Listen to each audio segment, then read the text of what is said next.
n'a fallu que 48 heures au Premier ministre Ilunga Ilunkamba pour calmer la tempête soulevée par l'arrêt de travail des opérateurs du secteur des hydrocarbures dans la zone sud et sud-est. Arrivées lundi soir à Kinshasa, les délégations des fédérations du Haut-Katanga, du Lualaba et du Nord Kivu, conduites par Albert Yuma, président national de la FEC, ont expérimenté la sagesse et l'essence des priorités du chef du gouvernement. Après 2 journées de travaux, les solutions ont été trouvées. Les concessions étaient faites de part et d'autre en tenant compte de la volonté du gouvernement de s'occuper d'abord de la population et de ne pas perturber par un élément majeur qui est le carburant, la vie économique et sociale. Et nous, face à cette compréhension du gouvernement, qui, je le rappelle, a été guidée par les orientations du Premier ministre, nous avons accepté, pour des problèmes conjoncturels, d'attendre des prochaines réunions pour en débattre. Mais au moment où nous vous parlons, les prix de la nouvelle structure ont été communiqués. Ils nous permettent d'annoncer aujourd'hui que la grève est terminée.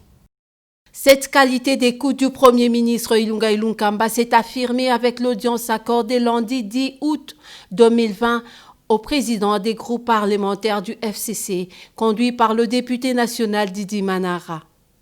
Les échanges ont porté sur 2 questions importantes, notamment la proposition d'un dialogue préconisé par quelques parlementaires sur les questions électorales.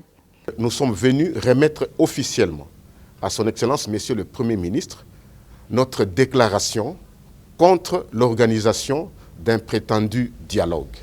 Parce que nous avons trouvé que ce dialogue qui est prôné par certains de nos collègues et quelques membres de la société civile, ce dialogue est inopportun.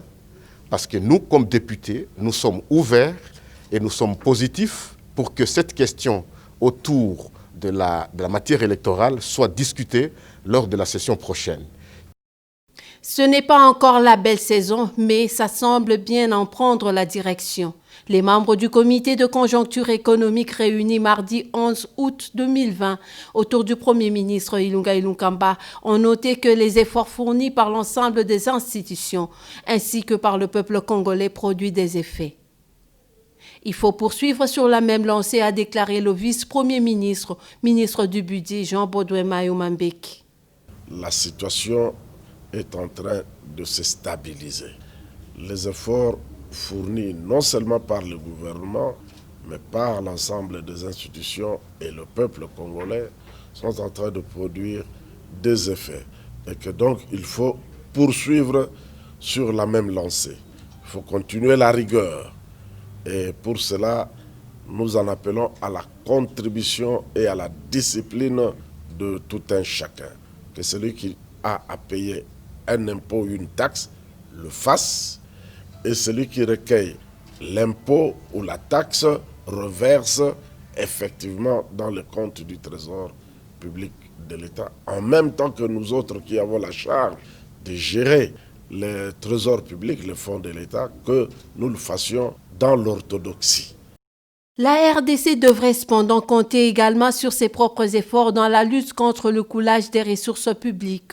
C'est le sens de l'audience accordée jeudi 14 août par le chef du gouvernement à Jules Alenguete Key, le tout nouveau patron de l'inspection générale des finances, ainsi qu'à Guilain Niembo, directeur de cabinet adjoint du chef de l'État en charge de l'ECOFIN. Auparavant, le Premier ministre avait réuni les experts du comité multisectoriel de riposte contre la pandémie de la COVID-19 pour évaluer les questions relatives à la reprise des mouvements migratoires et au rassemblement de masse, notamment la réouverture des lieux de culte. Les propositions des experts ont été débattues au Conseil des ministres auquel le Premier ministre Ilunga Ilunkamba a participé vendredi 15 août 2020.